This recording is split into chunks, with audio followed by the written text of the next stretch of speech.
Simmias said, "What a message for such a man! Having been a frequent companion of his, I should say that, as far as I know him, he will never take your advice unless he is obliged." "Why," said Socrates, "is not Evenus a philosopher?" "I think that he is," said Simmias. "Then he, or any man who has the spirit of philosophy, will be willing to die, but he will not take his own life, for that is held to be unlawful." Here he changed his position, and put his legs off the couch onto the ground, and during the rest of the conversation he remained sitting. "Why do you say," inquired Cebes, "that a man ought not to take his own life, but that the philosopher will be ready to follow the dying?"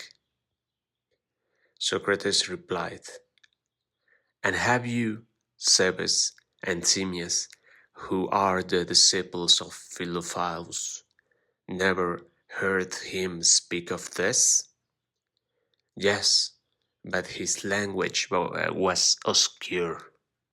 Socrates, "My words, too, are only an echo, but there is no reason why I should not repeat what I have heard, and indeed, as I am going to another place, it is very meet for me to be thinking and talking of the nature of the pilgrimage which I am about to make.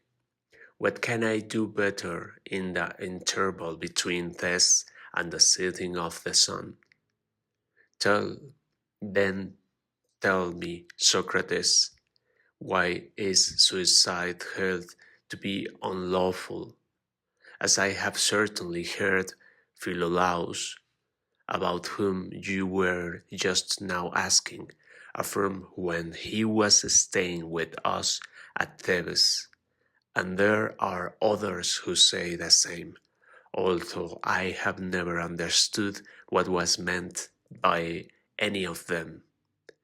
"Do not lose heart," replied Socrates, "and the day may come when you will understand. I suppose that you wonder why, when other things which are evil may be good at certain times and to certain persons, that is to be the only exception, and why, when a man is better death, he is not permitted to be his own benefactor, but must wait for the hand of another." "Very true," said Cebes, laughing gently and speaking in his native Boeotian. "I admit the appearance of inconsistency in what I am saying, but there may not be any real inconsistency after all. There is a doctrine whispered in secret that man is a prisoner who has no right to open the door and run away. This is a great mystery which I do not quite understand. Yet I too believe that the gods are our guardians, and that we men are a possession of theirs. Do you not agree?" "Yes, I quite agree," said Cebes. "And if one of your own possessions, an ox or an ass, for an example, took the liberty of putting himself out of the way when you had given no intimation of your wish that he should die, would you not be angry with him, and would you not punish him if you could?" "Certainly," replied Cebes. "Then if we'll look at the matter thus, then there may be reason in saying that a man should wait and not take his own life until God summons him, and he is now summoning me. Yes, Socrates, said Cebes, there seems to be truth in what you say. And yet, how can you reconcile the seemingly true belief that God is our guardian and we his possessions with the willingness to die which you were just now attributing to the philosopher? That the wisest of men should be willing to leave a service in which they are ruled by the gods who are the best of rulers is not reasonable, for surely no wise man thinks that when set at liberty he can take better care of himself than the gods take of him. A fool may perhaps think so. He may argue that he had better run away from his master, not considering that his duty is to remain to the end, and not to run away from the goat, and that there would be no sense in his running away.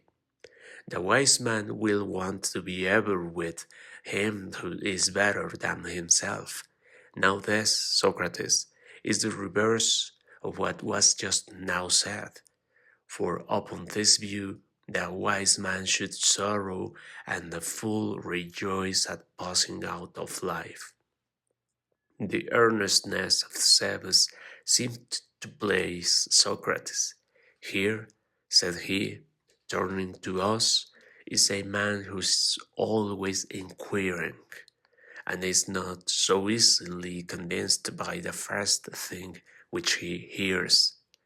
And certainly, added Simmias, the objection which he is now making does appear to me to have some force.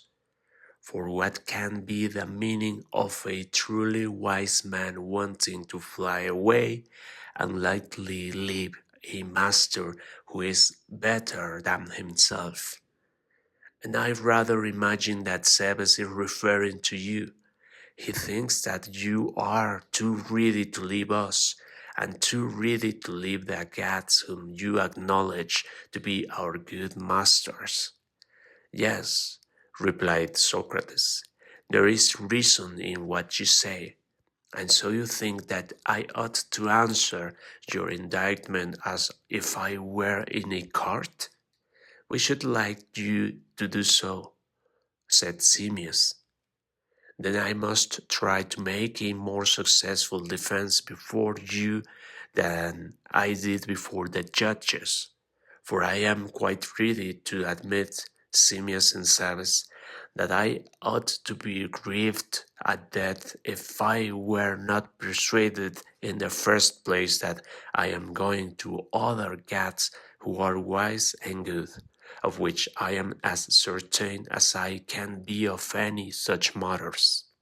And secondly, thought I am not so sure of this last, to men departed better than those whom I leave behind, and therefore I do not grieve as I might have done, for I have good hope that there is yet something remaining for the death, and as has been said of old, some far better thing for the good than for the evil. But do you mean to take away your thoughts with you, Socrates?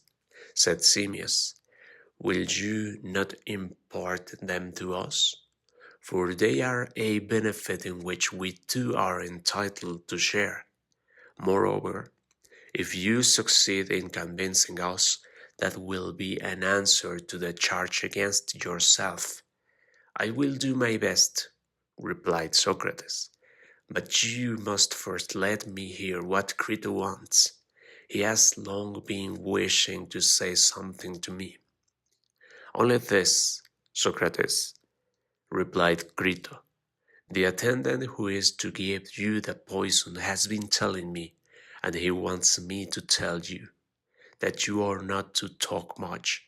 Talking, he says, increases heat, and this is apt to interfere with the action of the poison. Persons who excite themselves are sometimes obliged to take a second or even a third dose. Then he said, Socrates, let him mind his business and be prepared to give the poison twice or even thrice if necessary. That is all. I knew quite well what you would say, replied Crito, but I was obliged to satisfy him. Never mind him, he said.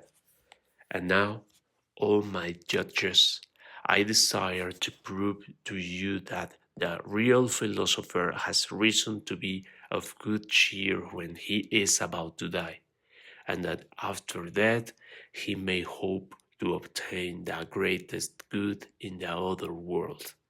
And now, how this may be, Simmias and Cebes, I will endeavor to explain, for I deem that the true votary of philosophy is likely to be misunderstood by other men. They do not perceive that he is always pursuing death and dying. And if this be so, and he has had the desire of that all his life long, why, when his time comes, should he repine at that which he has been always pursuing and desiring? Simmias said laughingly, thought, thought not in a laughing humor. You have made me laugh, Socrates. For I cannot help thinking that the many, when they hear your words, will say how truly you have described philosophers, and our people at home will likewise say that the life which philosophers desire is in reality death, and that they have found them out to be deserving of the death which they desire. And they are right, Simmias, in thinking so, with the exception of the words they have found them out, for they have not found out either what is the nature of that death which the true philosopher deserves, or how he deserves or desires that. But enough of them. Let us discuss the desires, the matter among ourselves. Do we believe that there is such a thing as death? To be sure, replied Simmias. Is it not the separation of soul and body? And to be death is the completion of this? When the soul exists in herself and is released from the body, and the body is released from the soul, what is this but death? Just so, he replied. There is another question, which will probably throw light on our present inquiry if you and I can agree about it. Ought the philosopher to care about the pleasures, if they are to be called pleasures, of eating and drinking? Certainly not, answered Simmias. And what about the pleasures of love? Should he care for them? By no means. And will he think much of the other ways of indulging the body? For example, the acquisition of costly raiment or sandals or other adornments of the body, instead of caring about them, does he not rather despise anything more than nature needs? What do you say? I should say that the true philosopher would despise them. Would you not say that he is entirely concerned with the soul and not with the body? He would like, as far as he can, to get away from the body and to turn to the soul. Quite true.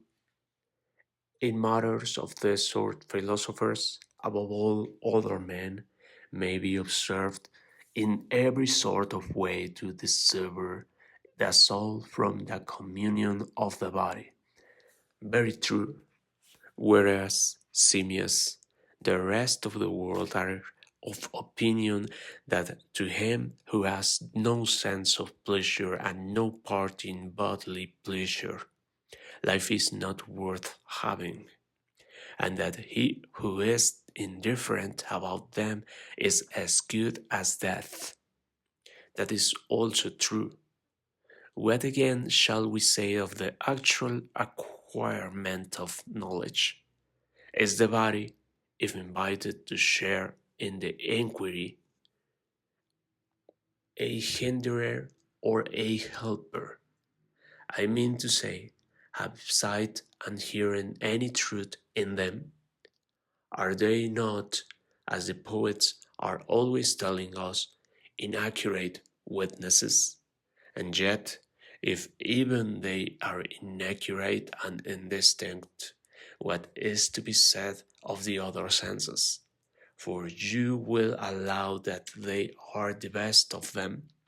Certainly, he replied. Then when does the soul attain truth? For in attempting to consider anything in company with the body, she is obviously deceived. True. Then must not true existence be revealed to her in thought, if at all?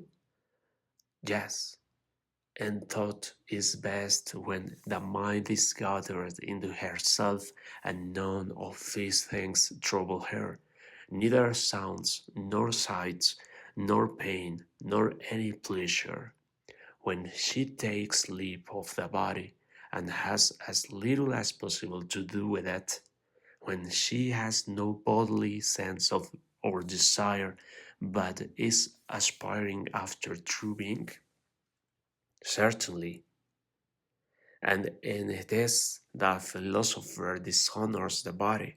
His soul runs away from his body and desires to be alone and by herself. That is true. Well, but there is another thing, Simmias. Is there or is there not an absolute justice? Assuredly there is, and an absolute beauty and an absolute good. Of course, but did you ever behold any of them with your eyes? Certainly not. Or did you ever reach them with any other bodily sense? And I speak not of this alone, but of absolute greatness and health and strength, and of the essence of or true nature of everything. Has the reality of them ever been perceived by you through, through the bodily organs? Or rather, is not the nearest approach to the knowledge of their several natures made by him who so orders his intellectual vision as to have the most exact conception of the essence of each thing which he considers? Certainly, and he attains to the purest knowledge of them who goes to each with the mind alone, not introducing or intruding in the act of thought, the sight, or any other sense together with reason, but with the very light of the mind in her own clearness searches into the very truth of each. He who has got rid as far as he can of eyes and ears, and, so to speak, of the whole body, this being in his opinion distracting elements which, when they infect the soul, hinder her from acquiring truth and knowledge, who, if not he, is likely to attain to the knowledge of true being. What you say has a wonderful truth in it, Socrates, replied Simmias. And when real philosophers consider all these things, will they not be led to make a reflection which they will express in words something like the following? Have we not found, they will say, a path of thought which seems to bring us and our argument to the conclusion that while we are in the body, and while the soul is infected with the evils of the body, our desire will not be satisfied, and our desire is of the truth. For the body is a source of endless trouble to us by reason of the mere requirement of food, and is liable also to diseases which overtake and impede us in the search after true being.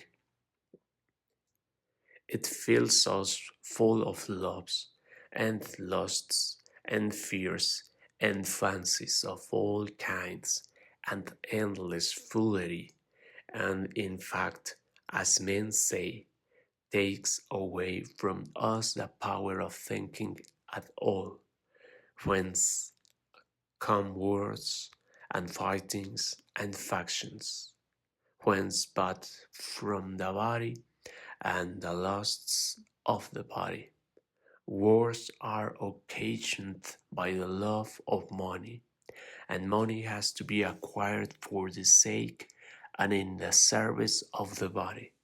And by reason of all these impediments, we have no time to give to philosophy.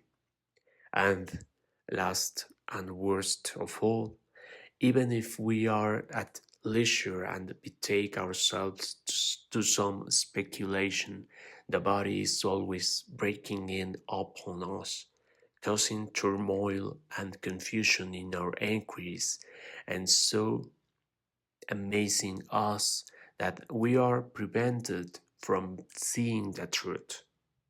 It has been proved to us by experience that if we would have pure knowledge of anything, we must be quit of the body. The soul in herself must behold things in themselves, and then we shall attain the wisdom which we desire, and of which we say that we are lovers, and not while we live, but after death. For if while in company with the body, the soul cannot have pure knowledge, one of two things follows. Either knowledge is not to be attained at all, or, if at all, after death. For then, and not till then, the soul will be parted from the body and exist in herself alone.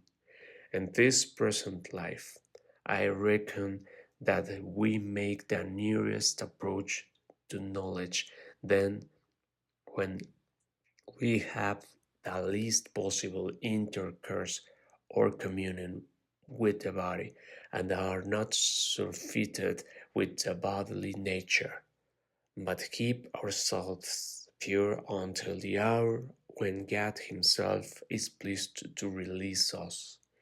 And thus, having got rid of the foolishness of the body, we shall be pure and hold converse with the pure, and know of ourselves the clear light everywhere, which is no other than the light of truth. For the impure are not permitted to approach the pure. These are the sort of words, Simeons, which the true lovers of knowledge cannot help saying to one another, and thinking. You would agree, would you not? Undoubtedly, Socrates.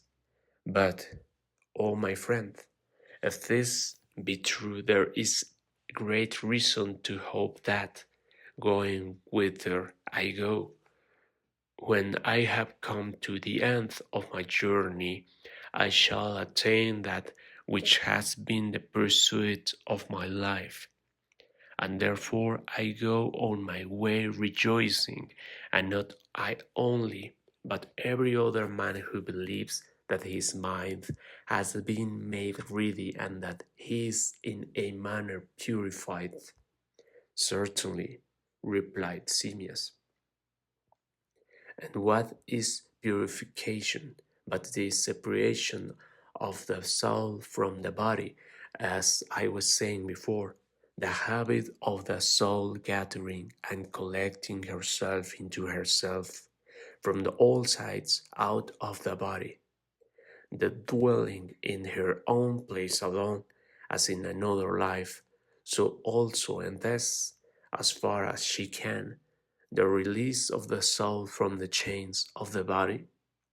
Very true, he said. And this separation and release of the soul from the body is termed death. To be sure, he said. And the true philosophers, and they only, are ever seeking to release the soul. Is not this separation and release of the soul from the body their special study? That is true. And as I was saying at first, there would be a ridiculous contradiction in men studying to live as nearly as they can in a state of death, and yet repining when it comes upon them, clearly. And the true philosophers, Simios, are always occupied in the practice of dying. Wherefore also to them at least of all men is that terrible. Look at the matter thus. If they have been in every way the enemies of the body, and are wanting to be alone with the soul when this desire of theirs is granted, how inconsistent would they be if they trembled and repined instead of rejoicing at their departure to that place where, when they arrive, they hope to gain that which in life they desired. And this was wisdom, and at the same time to be rid of the company of their enemy. Many a man has been willing to go to the world below animated by the hope of seeing there an earthly love, or wife, or son, and conversing with them. And will he who is a true lover of wisdom and is strongly persuaded in like manner that only in the world below he can worthily enjoy her, still repine at death? Will he not depart with joy? Surely he will, O my friend, if he be a true philosopher. For he will have a firm conviction that there and there only he can find wisdom in her purity. And if this be true, he would be very absurd, as I was saying, if he were afraid of death. He would indeed, replied Simmias. And when you see a man who is repining at the approach of death, is not his reluctance a sufficient proof that he is not a lover of wisdom, but a lover of the body, and probably at the same time a lover of either money or power, or both? Quite so, he replied. And is not courage, Simmias, a quality which is especially characteristic of the philosopher? Certainly. There is temperance again, which even by the Biblical is supposed to consist in the control and regulation of the passions, and in the sense of superiority to them. Is not temperance a virtue belonging to those only who despise the body and who pass their lives in philosophy? Most assuredly, for the courage and temperance of other men, if you will consider them, are really a contradiction. How so? Well, he said, You are aware that death is regarded by men in general as a great evil. Very true, he said. And do not courageous men face death because they are afraid of yet greater evils? That is quite true. Then all by the philosophers are courageous only from fear, and because they are afraid. And yet that a man should be courageous from fear, and because he is a coward, is surely a strange thing. Very true. And are not that temperate exactly in the same case?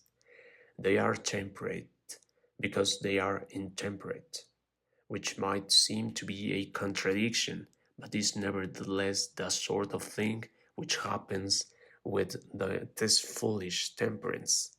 For there are pleasures which they are afraid of losing, and in their desire to keep them, they abstain from some pleasures, because they are overcome by others.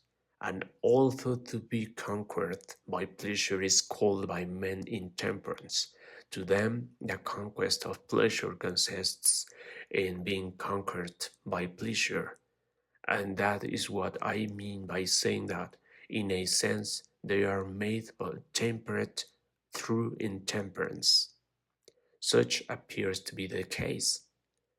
Yet the exchange of one fear of or pleasure or pain for another fear or pleasure or pain, and of the greater for the less, as if they were coins, is not the exchange of virtue. O my blessed Simmias, is there not one true coin for which all things ought to be exchanged? And that is wisdom, and only in exchange for this, and in company with this, is anything truly bought or sold, whether courage or temperance or justice. And is not all true virtue the companion of wisdom, no matter what fears or pleasures or other similar goods or evils may or may not attend her? But the virtue which is made up of these goods, when they are severed from wisdom and exchanged with one another, is a shadow of virtue only, nor is there any freedom or health or truth in her.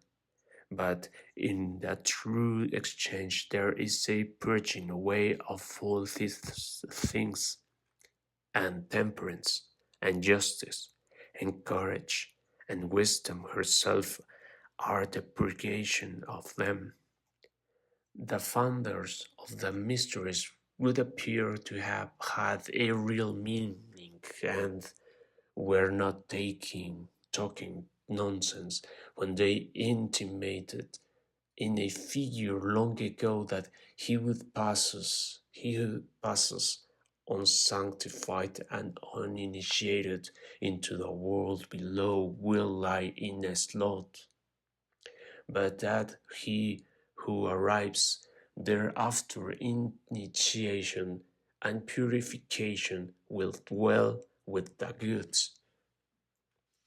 For many, as they say in the mysteries, are the tertius bearers, but few are the mystics, meaning, as I interpret the words, the true philosophers, in the number of whom during my whole life I have been seeking, according to my ability, to find a place, whether I have sought in a right way or not, and whether I have succeeded or not, I shall truly know in a little while, if God will, when I myself arrive in the other world. Such is my belief, and therefore I maintain that I am right, Simmias and Cebes, in not grieving or repining at parting from you and my masters in the world, For I believe that I shall equally find good masters and friends in another world. But most men do not believe the same. If then I succeed in convincing you by my defense better than I did the Athenian judges, it will be well. Cebes answered, I agree, Socrates, in the greater part of what you say, but in what concerns the soul, men are apt to be incredulous. They fear that when she has left the body, her place may be nowhere, and that on the very day of death she may perish and come to an end, immediately on her release from the body, issuing forth dispersed like smoke or air, and in her flight vanishing away into nothingness. If she could only be collected into herself after she has obtained release from the evils of which you were speaking, there would be good reason to hope, Socrates, that what you say is true. But surely it requires a great deal of argument and many proofs to show that when the man is dead, his soul yet exists and has any force or intelligence. True, Cebes, said Socrates, and shall I suggest that we converse a little of the probabilities of these things? I am sure, said Cebes, that I should greatly like to know your opinion about them.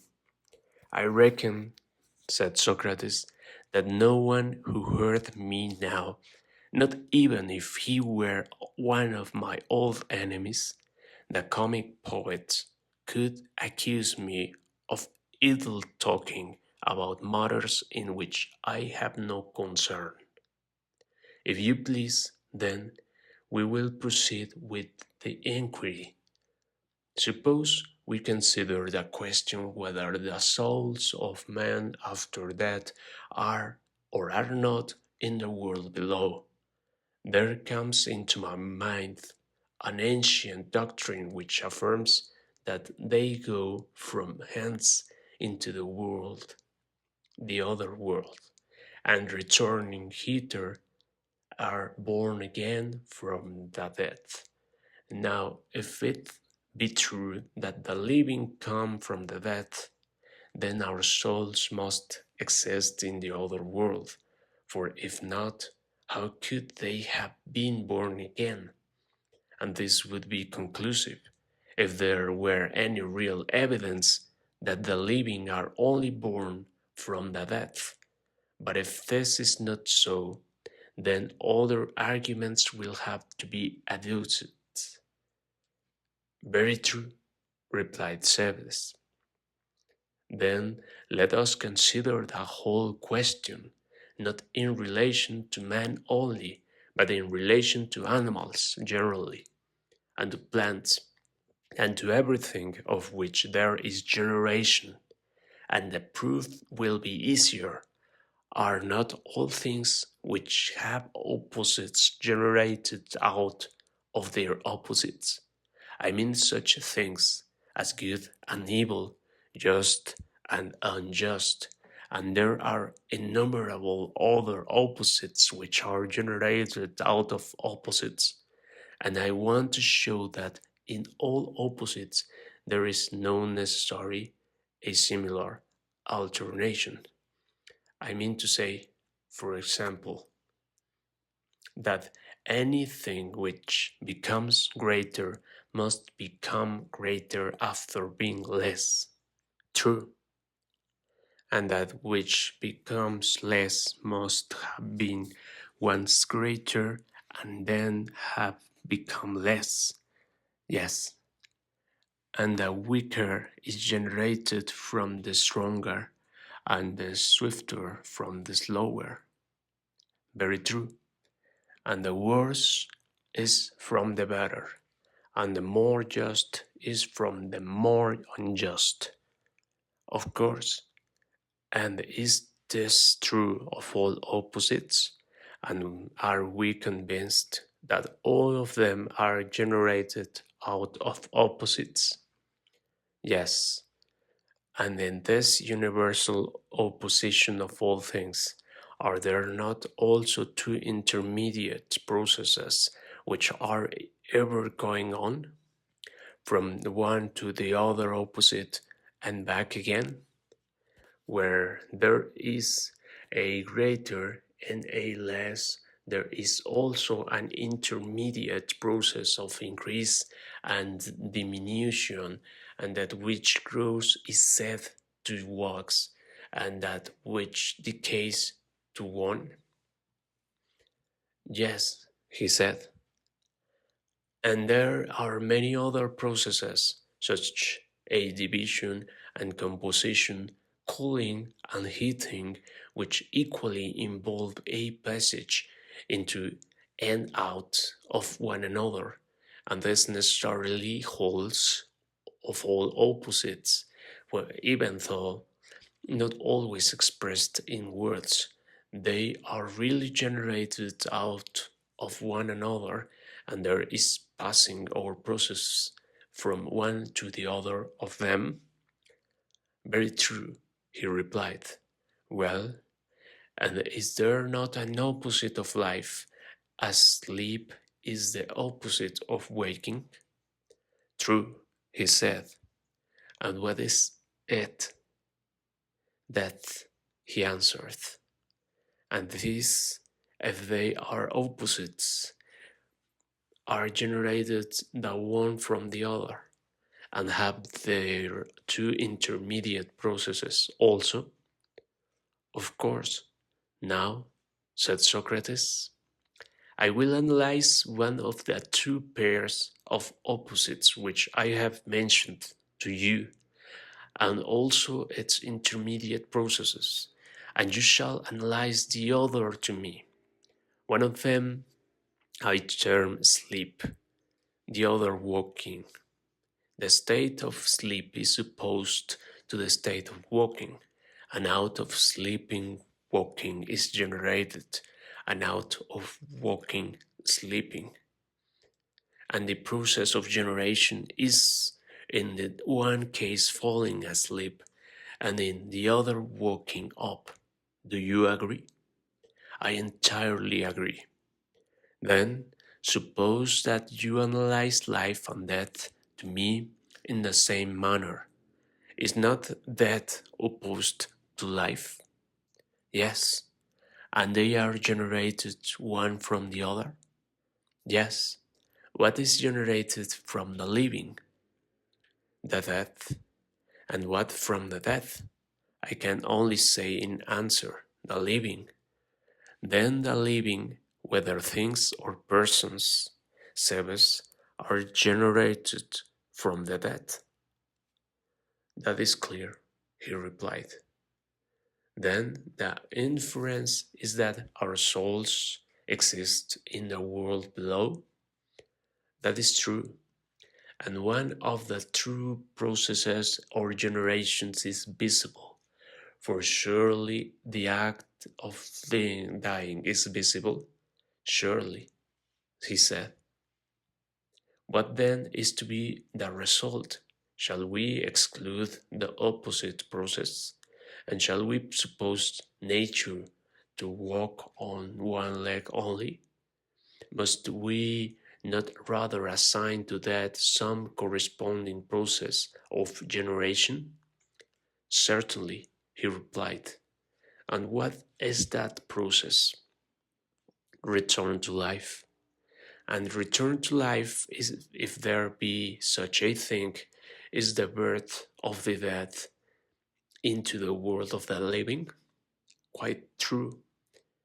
Then here is a new way by which we arrive at the conclusion that the living come from the dead, just as the dead come from the living, and this, if true, affords a most certain proof that the souls of the dead exist in some place out of which they come again.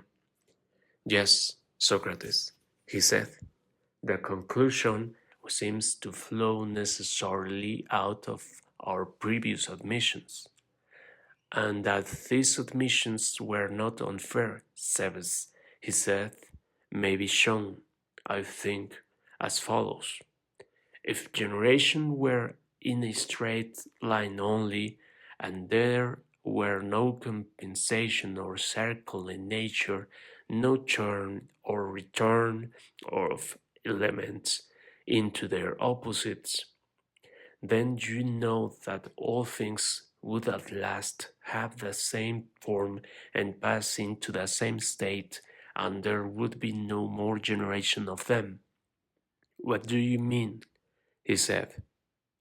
A simple thing enough, which I will illustrate by the case of sleep, he replied. You know that if there were no alternation of sleeping and waking, the tale of the sleeping Endymion would in the end have no meaning, because all other things would be asleep too, and he would not be distinguishable from the rest.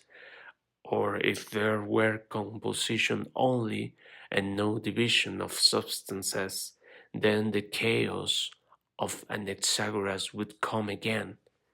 And in like manner, my dear Sebes, if all things which partook of life were to die, and after they were dead, remained in the form of death, and did not come to life again, all would at last die, and nothing would be alive. What other result could there be? For if the living spring from any other things, and they too die, must not all things at last be swallowed up in death? There is no escape, Socrates, said Cebes, and to me your argument seems to be absolutely true. Yes, he said, Cebes, it is and must be so, in my opinion, and we have not been deluded in making these admissions. But I am confident that there truly is such a thing as living again, and that the living spring from the dead, and that the souls of the dead are in existence, and that the good souls have a better portion than the evil. Cebes added, your favorite doctrine, Socrates, that knowledge is simply recollection, if true, also necessarily implies a previous time in which we have learned that which we now recollect. But this would be impossible unless our soul had been in some place before existing in the form of man. Here, then, is another proof of the soul's immortality. But tell me, Cebes, said Simmias, interposing, what arguments are urged in favor of this doctrine of recollection? I am not very sure at the moment that I remember them. One excellent proof, said Cebes, is afforded by questions. If you put a question to a person in a right way, he will give a true answer of himself. But how could he do this unless there were knowledge and right reason already in him? And this is most clearly shown when he is taken to a diagram or to anything of that sort. But if, said Socrates, you are still incredulous, Simmias, I would ask you whether you may not agree with me when you look at the matter in another way. I mean, if you are still incredulous as to whether knowledge is recollection. Incredulous I am not, said Simmias, But I want to have this doctrine of recollection brought to my own recollection, and from what Sebes has said, I am beginning to recollect and be convinced. But I should still like to hear what you were going to say. This is what I would say, he replied. We should agree, if I am not mistaken, that what I man recollects he must have known at some previous time. Very true. And what is the nature of this knowledge or recollection? I mean to ask whether a person who, having seen or heard or in any way perceived anything, knows not only that, but has a conception of something else, which is the subject, not of the same but of the some other kind of knowledge, may not be fairly said to recollect that of which he has that conception. What do you mean? I mean what I may illustrate by the following instance. The knowledge of a lyre is not the same as the knowledge of a man. True. And yet, what is the feeling of lovers when they recognize a lyre or a garment or anything else which the beloved has been in the habit of using? Do you do not they, from knowing the lyre, form in the mind's eye an eye of the youth to whom the lyre belongs? And this is recollection. In like manner, anyone who sees Simmias may remember Cebes, and there are endless examples of the same thing. Endless indeed, replied Simmias.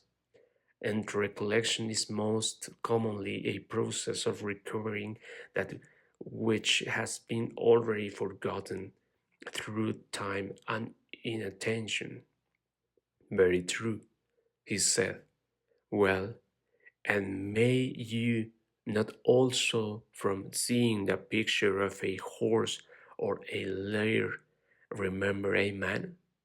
And from the picture of Simmias you may be led to remember Cebes? True. Or you may also be led to the recollection of Simmias himself? Quite so. And in all these cases, the recollection may be derived from things either like or unlike. It may be.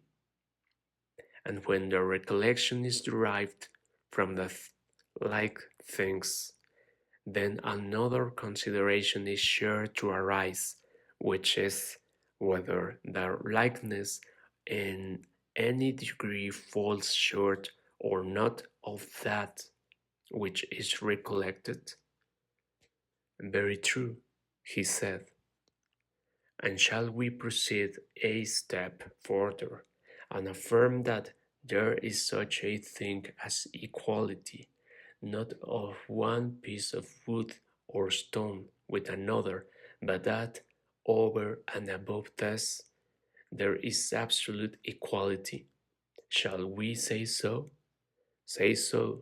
Here, yes, replied Simmias, and I swear to it with all the confidence in life. And do we know the nature of this absolute essence? To be sure, he said. And whence did we obtain our knowledge? Did we not see equalities of material things, such as pieces of wood and stones, and gather from them the idea of an equality which is different from them? For you will acknowledge that there is a difference, or look at the matter in another way. Do not the same pieces of wood or stone appear at one time equal and at another time unequal? That is certain. But are real equals ever unequal? Or is the idea of equality the same as of inequality? Impossible, Socrates. Then these so-called equals are not the same with the idea of equality? I should say, clearly not, Socrates. And yet from these equals, although different from the idea of equality, Jude conceived and attained that idea.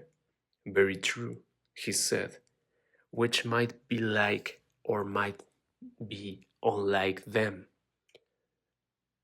Yes, but that makes no difference. Whenever from seeing one thing you conceived another, whether like or unlike, there must surely have been an act of recollection. Very true. But what would you say of equal portions of wood and stone or other material equals? And what is the impression produced by them? Are they equals in the same sense in which absolute equality is equal? Or do they fall short of this perfect equality in a measure? Yes, he said, in a very great measure too. And must we not allow that when I or anyone looking at any object observed that the thing which he sees aims at being some other thing, but falls short of and cannot be that other thing, but is inferior, he who makes this observation must have had a previous knowledge of that to which the other, although similar, was inferior? Certainly. And has not this been our own case in the matter of equals and of absolute equality? Precisely.